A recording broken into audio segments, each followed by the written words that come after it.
Breaking news. బంగ్లాదేశ్లో పరిణామాలపై భారత్ చాలా అలర్ట్గా ఉంది. అక్కడి ఆర్మీతో భారత ఉన్నతాధికారులు టచ్లో ఉన్నారు. ఎప్పటికప్పుడు పరిణామాలను తెలుసుకుంటున్నారు. ప్రస్తుతం హసీనా భారత్లోనే ఉన్నారు, భారత్లోనే తలదాచుకుంటున్నారు. దీంతో ఇంకా అప్రమత్తంగా ఉంది భారత ప్రభుత్వం. బంగ్లా సరిహద్దుల్లో భద్రత పైన హై అలర్ట్తో ఉంది.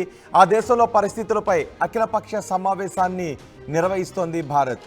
కేంద్ర మంత్రులు అమిత్ షా, జయశంకర్ ఆధ్వర్యంలో భేటీ జరుగుతుంది. భేటీకి ప్రతిపక్ష నేత రాహుల్ గాంధీ కూడా హాజరయ్యారు. బంగ్లాదేశ్లో పరిస్థితులను కేంద్ర మంత్రి జయశంకర్ వివరించారు. అల్లర్ల వెనుక విదేశీ కుట్ర ఏమైనా ఉందా అని రాహుల్ గాంధీ ప్రశ్నించారు. భారత్ వ్యతిరేక శక్తులు ఆందోళనల్లో పాల్గొన్నాయా అని రాహుల్ గాంధీ ఈ భేటీలో ప్రశ్నించారు. బంగ్లాదేశ్లో ఆలయాలపైన, హిందువులపైన దాడులపై ఈ భేటీలో చర్చ జరిగింది.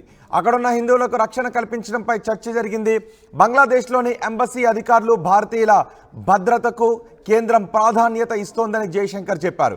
భారతీయుల తరలింపులో జాగ్రత్తలు పాటించాల్సి ఉంటుంది అని వివరణ కూడా ఇచ్చారు. అఖిలపక్ష సమావేశాన్ని కూడా మనం ఆర్టీవీ స్క్రీన్ పైన చూడొచ్చు. పూర్తి సమాచారం మా ప్రతినిధి రామకృష్ణ అందిస్తారు. రామకృష్ణ, ఈ అఖిలపక్ష భేటీలో ఏ అంశాలపై చర్చించారు? ఇప్పుడు మన వ్యూహం ఏ విధంగా ఉండబోతోంది? రామకృష్ణ, బంగ్లాదేశ్ పరిణామాలను భారత్ ఏ విధంగా సమీక్షిస్తోంది, ఏ విధంగా చూస్తోంది? బంగ్లాదేశ్ భారతదేశానికి అత్యంత మిత్ర దేశం బంగ్లాదేశ్. అయితే ఈ రోజు పరిస్థితి కానీ చూసుకున్నట్టుగైతే టోటల్ గా ఉల్టా అయిపోయింది. అటు బంగ్లాదేశ్ లో రాజకీయ సంక్షోభం ఏర్పడటం, హసీనా రాజీనామా చేయటం, భారతదేశానికి వచ్చిన నేపథ్యంలో హుటాహుటిన గత రాత్రి కేబినెట్ భద్రతా వ్యవహారాల కమిటీ సమావేశమైంది. కొద్దిసేపటి క్రితం ఇక అఖిలపక్ష సమావేశమైంది. గత రాత్రి ఈ కేబినెట్ సమావేశంలో తీసుకున్న నిర్ణయాలు ఈ రోజు అఖిలపక్ష సమావేశంలో అఖిలపక్ష నేతలకు విన్నవించారు. రాహుల్ గాంధీ, మల్లికార్జున ఖర్గే, అలాగే వివిధ పార్టీలకు చెందిన నేతలంతా కూడా హాజరయ్యారు. ఈ సమావేశంలో ప్రధానమైన అంశం ఏంటంటే, బంగ్లాదేశ్ ప్రధానిగా హసీనా రాజీనామా చేసి భారతదేశంలో అడుగుపెట్టడం, ఇండియన్ ఎయిర్ బేస్ లో ఆమె ఉండడం, ఆమె ఇక్కడ ఉంటారా లేదంటే మళ్ళీ వేరే దేశానికి వెళ్తే అందుకు ఏర్పాట్లు చేయడం, ఆమె శరణార్థిగా వచ్చిన నేపథ్యంలో ఆమెకి భద్రత, అలాగే ఆమెకు సౌకర్యంగా చూసుకోవడం, ఇది భారతదేశం ముందున్న ప్రధాన ఉద్దేశం. మరి అయితే గతం వరకు కొన్ని రోజుల క్రితం కూడా హసీనా భారతదేశానికి వచ్చి ఆమె ప్రధానమంత్రి నరేంద్ర మోడీతో చర్చలు జరిపి తిరిగి వెళ్ళిన తర్వాత మరికొన్ని రోజులకి ఇలా సంక్షోభం ఏర్పడింది. మరి ఈ నేపథ్యంలో హసీనా విషయంలో ఏం చేయాలి భారతదేశం అనే అంశాన్ని ఆల్ పార్టీ సమావేశంలో చర్చించడం జరిగింది. అలాగే భారతదేశానికి బంగ్లాదేశ్ కి మధ్య దాదాపుగా 4000 కిలోమీటర్ల వరకు కూడా సరిహద్దు ఉంది. ఈ 4000 కిలోమీటర్ల సరిహద్దును కాపాడుకోవాలి. ఎందుకంటే అల్లరి ముక్కలు భారతదేశంలోకి చేరే అవకాశం, దూకే అవకాశం ఉంది. కాబట్టి వాటిని అరికట్టడానికి ఎలాంటి నిర్ణయం తీసుకోవాలనే అంశం మీద చర్చించారు. గత రాత్రే బిఎస్ఎఫ్ డైరెక్టర్ జనరల్, హోంశాఖ అధికారులు, అలాగే రీసెర్చ్ అండ్ అనాలిసిస్ వింగ్ రా అధికారులు మొత్తంగా కూడా ఇక బెంగాల్ వెళ్లారు. బెంగాల్ సరిహద్దు ప్రాంతాన్ని పర్యటించారు. మరి అక్కడ పరిస్థితులను ఎప్పటికప్పుడు కేంద్ర హోంశాఖకి నిర్ణయిస్తున్నారు. ఈ రోజు జరిగిన అఖిలపక్ష సమావేశంలో హోంశాఖ మంత్రి అమిత్ షా, రక్షణ మంత్రి రాజ్నాథ్ సింగ్, అలాగే జయశంకర్, విదేశీ వ్యవహారాల శాఖ మంత్రి జేపీ, ఇంకా బీజేపీ అగ్రనేత జేపీ నడ్డా పాల్గొన్నారు.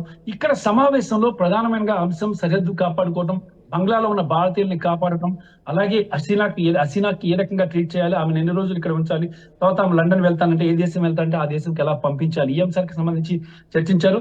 అయితే రాహుల్ గాంధీ కూడా కొన్ని క్వశ్చన్లు కూడా సంధించడం జరిగింది ఈ కేంద్రం మీద. మరి ఇలాంటి సమయంలో అందరికీ ఆమోదయోగ్యమైన నిర్ణయం తీసుకోవాలి. మరి దాంతో పాటు భారతదేశాన్ని కూడా పరిరక్షించుకోవడానికి ప్రతిపక్ష పార్టీలు అన్ని కూడా కలిసికట్టుగా సహకరిస్తాం కేంద్రం కన్నట్లు సమాచారం అందుతుంది. మరి ఈ నేపథ్యంలో ఇటు కేంద్రం తీసుకోబోయే నిర్ణయాలన్నిటికీ ప్రతిపక్ష పార్టీలు అన్ని కూడా మద్దతు పలుకుతున్నాయి. ఎందుకంటే అంతర్గతంగా భారతదేశంలో ఏర్పడే సమస్యల విషయంలో కొంత విభేదించినప్పటికీ అంతర్జాతీయంగా ఏర్పడిన సమస్యల విషయంలో మాత్రం భారతదేశానికి ప్రభుత్వానికి అండదండగా ప్రతిపక్షాలు ఉంటున్నాయి. మరి అటువైపు సైనిక పాలన, ప్రస్తుతానికి బంగ్లాదేశ్ సైనిక పాలనలో ఉన్న నేపథ్యంలో సైనిక ప్రభుత్వంతో కూడా తాము టచ్ లో ఉన్నామని చెప్పేసి జయశంకర్ చెప్పడం జరిగింది. మరి దాంతో పాటు అక్కడ సైనిక ప్రభుత్వం ఏర్పాటైంది. మరి ఈ రోజు సాయంత్రం కొత్త ప్రభుత్వం ఏర్పాటయ్యే అవకాశం అయితే కనిపిస్తుంది. ఎందుకంటే అన్ని పార్టీల నేతలతో కూడా బంగ్లాదేశ్ లో కూడా ఒక అఖిలపక్ష సమావేశం జరిగింది. ఆ సమావేశానికి హసీనాకి సంబంధించినటువంటి అవామీ లీగ్ ని ఆహ్వానించలేదు. మరి ఖలీదా ఇక్కడ ప్రభుత్వాన్ని ఏర్పాటు చేయడానికి ఇటు పాకిస్తాన్ అలాగే చైనా కూడా సహకరిస్తుంది. మరి ఈ నేపథ్యంలో ఖలీదాయే ఇక్కడ ప్రభుత్వాన్ని ఏర్పాటు చేసే అవకాశాలు ఉన్నట్టు. కానీ అదే సమయంలో అక్కడ హిందువులపై దాడులు జరుగుతున్నాయని రాహుల్ గాంధీ కూడా ప్రశ్నించినట్టుగా తెలుస్తోంది. అక్కడ మైనార్టీలపై జరుగుతున్న దాడుల గురించి భారత దృక్పథం ఏ విధంగా ఉంది? అవును రోహిత్, అక్కడ దాదాపుగా చాలా మంది హిందువులు గాయపడ్డారు, కొంతమంది చనిపోయినట్టు కూడా సమాచారం అంతుంది. ఇప్పటికీ 400 మంది చనిపోయారు బంగ్లాదేశ్ లో. అందులో ఎంతమంది హిందువులు ఉన్నారు, ఎంతమంది భారతీయులు ఉన్నారు అనే అంశానికి సంబంధించి ఇప్పటి కూడా లెక్కలు తేలట్లేదు. మరి దానికి సంబంధించి కూడా బంగ్లా ప్రభుత్వం కూడా బంగ్లాదేశ్ సైనిక ప్రభుత్వం కూడా ఎలాంటి సమాచారాన్ని కూడా ఇప్పటికి బయటికి ప్రపంచానికి తెలియనివ్వలేదు. మరి ఈ అంశానికి సంబంధించి కొంత ఆందోళన జరుగుతుంది. ఇప్పటికే భారతీయులను రక్షించేందుకు గత కొన్ని రోజులుగా విదేశాంగ శాఖ ప్రయత్నం చేస్తుంది. అయితే అక్కడ ఉన్న పరిస్థితుల నేపథ్యంలో కొంతమందిని మాత్రమే తీసుకురావడం జరిగింది. మరి కొంతమంది ఇంకా తీసుకురాలేదు. మరి అక్కడ ఉన్న ఎంబసీస్ కూడా మూసివేసేశారు. దాదాపుగా సరిహద్దు మొత్తాన్ని కూడా సీల్ చేశారు.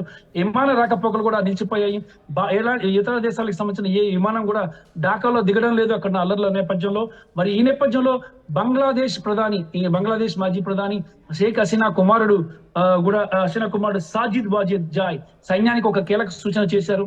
ప్రజల చేత ఎన్నిక కానీ ప్రభుత్వం కానీ ఏర్పాటు అయితే మాత్రం ఇక్కడ సమస్యలు చాలా ఎక్కువైతాయి. ఇది మరొక పాకిస్తాన్ గా బంగ్లాదేశ్ మారే అవకాశం ఉంది అని చెప్పేసి ఆయన గట్టిగా వాదించడం జరిగింది. సైనిక ప్రభుత్వానికి చాలా హెచ్చరికలు జారీ చేశారు. మరి అక్కడ భారతీయుల పరిస్థితులకు సంబంధించిన అంశం కూడా చర్చకు వచ్చింది. భారతీయులే కానీ విదేశాలకు సంబంధించినటువంటి ఎవరికి కూడా హాని తలపెట్టవద్దు అని చెప్పి కూడా ఆయన కూడా చెప్పడం జరిగింది. మరి ఈ నేపథ్యంలో ఈ రోజు జరిగిన అఖిలపక్ష సమావేశంలో కూడా రాహుల్ గాంధీ కూడా ఇదే అంశాన్ని ప్రస్తావించడం జరిగింది. భారతీయుల భద్రతకు మీరు ఎలాంటి చర్యలు తీసుకున్నారని ప్రశ్నించారు ప్రభుత్వాన్ని. అలాగే హిందువులపై దాడులు జరుగుతున్నాయి, హిందువుల దేవాలయాలను కూడా అక్కడ కూల్చివేస్తున్నారనే అంశం కూడా ప్రస్తావనకు వచ్చింది. వీటన్నిటికి సంబంధించి జయశంకర్ దీనికి సమాధానం చెప్పడం జరిగింది. భారతీయుల భద్రతకు అంతా చాలా జాగ్రత్తలు తీసుకున్నాం, అందరూ సేఫ్ గానే ఉన్నారు, అందరినీ సేఫ్ గా తీసుకొస్తామని కూడా చెప్పడం జరిగింది.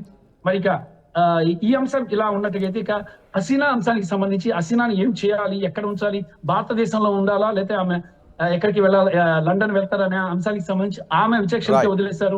మరి ఆమె భారత్ లో ఉండే లెక్కైతే అందుకు తగ్గ ఏర్పాటు చేయడానికి కూడా భారత ప్రభుత్వం సిద్ధంగా ఉంది.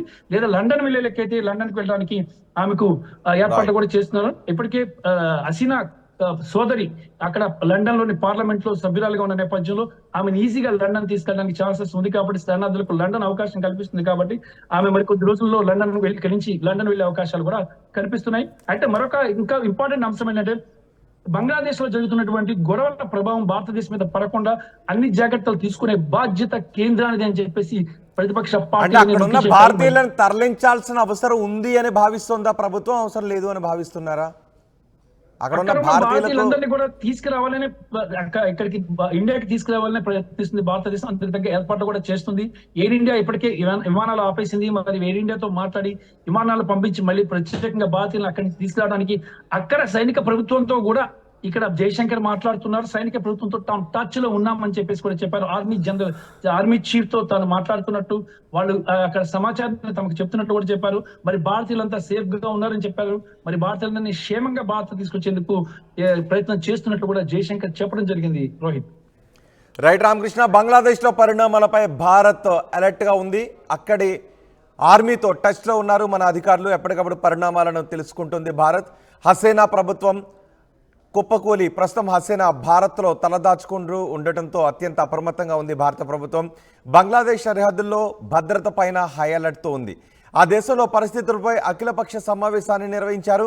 కేంద్ర మంత్రులు అమిత్ షా, జయశంకర్ ఆధ్వర్యంలో భేటీ జరిగింది. ఈ భేటీకి ప్రతిపక్ష నేత రాహుల్ గాంధీ హాజరయ్యారు. బంగ్లాదేశ్లో పరిస్థితులను కేంద్ర మంత్రి జయశంకర్ వివరించారు. అల్లర్ల వెనుక విదేశీ కుట్ర ఏమైనా ఉందా అని రాహుల్ గాంధీ ప్రశ్నించారు. భారత వ్యతిరేక శక్తులు ఆందోళనల్లో పాల్గొన్నాయని రాహుల్ గాంధీ ఆరా తీశారు. బంగ్లాదేశ్లో ఆలయాలపై హిందువులపై దాడులు జరుగుతున్నాయనే విషయంపై కూడా చర్చ జరిగింది. అక్కడున్న హిందువులకు రక్షణ కల్పించడం పైన చర్చ జరిగింది. బంగ్లాదేశ్లోని ఎంబసీ అధికారులు భారతీయుల భద్రతకు కేంద్రం ప్రాధాన్యత ఇస్తోందని జయశంకర్ చెప్పారు. భారతీయుల తరలింపులో జాగ్రత్తలు పాటించాల్సిన అవసరం ఉందని వివరించారు.